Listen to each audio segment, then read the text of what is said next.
So ayan na siya mga boss, kumpleto na at tapos nasa gitna na yung ating upuan. Ngayon na ititest na natin siya. So ayan yung kanyang lutang, parang okay lang, oh. Sa tingin ko gagana na siguro ito. Tara, sakay na tayo.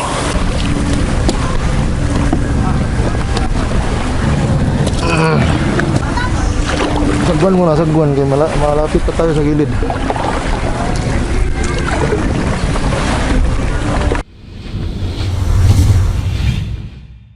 So stable na ulit siya mga boss, oh. Hindi kagaya nung nakaraan, madali lang siya mga ganyan, oh. Dito ako nakaupo sa likod. Pero ngayon stable na siya. So baba natin itong makina. Ayan, pababa na ang makina. Yung kanyang topper, kaya natin. Pinapadpad na agad tayo. 1, 2, 3, 4, 5.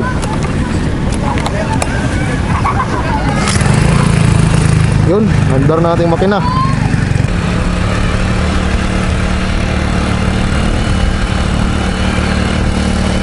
Ano, pwede na ito pang trolling mga boss.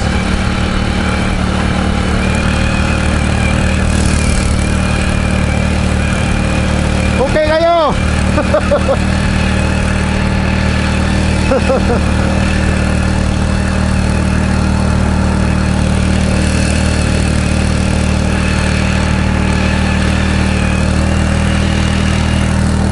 Pero pumasok ng tubig mga boss, oh. Dami ng tubig.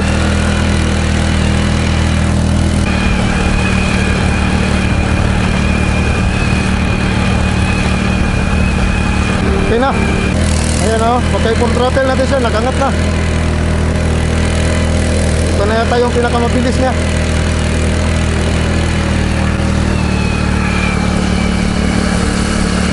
Magangat pa rin siya mga boss, pero pwede na siya, okay na.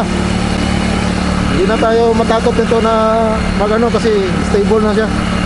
Ang masasabi ko lang, kailangan natin siya lagyan talaga ng ano dito, outrigg. Kasi pagka ano mga boss, lumiliko ka. Pagka lumiliko ka mga boss, ano siya, medyo gumaganon siya, oh. Pag ganon mo nun, sinabayan ka ng alon na pag ganon, wala na, tumambling ka na. Yun ang mangyayari, kaya dapat lagyan talaga natin to ng outrigg. So try natin ibaba tong ating ano mga boss, ating propeller. Tingnan natin kung gagana yung rudder system niya na gamit natin, na ginawa natin. Ayun, oh, pwede pa rin siya. Pwede pa rin na pedalan mo na lang siya. Pagka nagka-problema yung makina, pwede ka pa rin magpedal. Ayan, oh. Pagka nandun tayo sa malalim, patayin natin yung makina, pwede nating labanan yung current, oh. Pwede tayong magpedal. Gawin nating parang timon yung ating makina. Tamang-tama lang talaga yung pagkalagay ko ng timon sa ating makina. Pero dapat ayusin ko yun, yung matibay na klase yung ilagay natin. Yung nilagay ko kasi doon pang samantagal. So ayan, oh, goods na goods. Pwede siyang lumiliko siya, oh. Oh. Pero mabigat na siya i-pedal kasi may drag na. Pero at least magamit natin yung pedal. Oh. Ganda pala ito mga boss, oh. Mas mabilis siyang tumakbo pagka pinipedalan mo. Oh. Ang ganda. Ang ganda mga boss. Oh, alalayan mo ng pedal drive. Mas mabilis yung takbo niya. Mahina lang yung ano ng makina, mabilis pa rin yung takbo niya.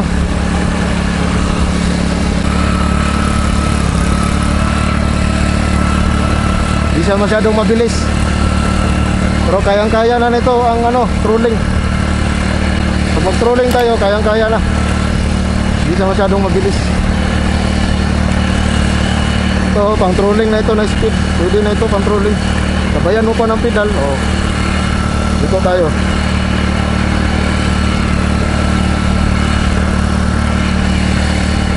Goods na goods na. Pero ingat lang tayo kasi dapat ano ka lang, yung smooth lang ang galaw mo. Huwag bigla-bigla kasi malakas yung makina. Pwede kang mag-take over.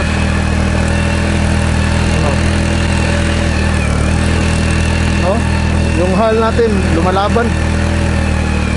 Yung yung ating hal sa kayak, masyadong maano ang drag, lumalaban. Dahan-dahan sa pagliko, dahan-dahan. Ano?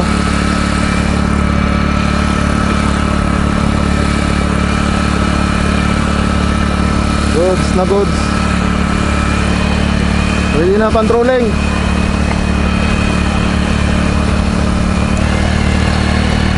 Ganyan lang o, takbo, trolling, straight lang.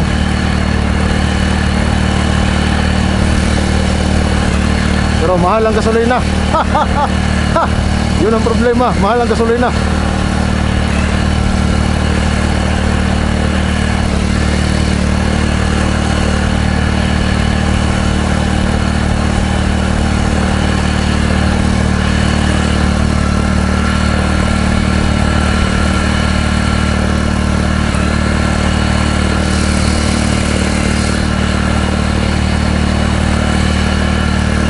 Like, share, and subscribe mga boss sa mga hindi pa nakasubscribe para sa marami pang video natin sa mga DIY na gagawin natin at mga fishing adventure natin, jigging. So hanggang dito muna itong video na ito mga boss. Abang-abang sa mga susunod nating episode. Like, share, and subscribe mga boss. Follow nyo rin ako sa Facebook page ko, Do It Yourself pa rin sa Facebook at saka sa TikTok. Alam mo na mga boss.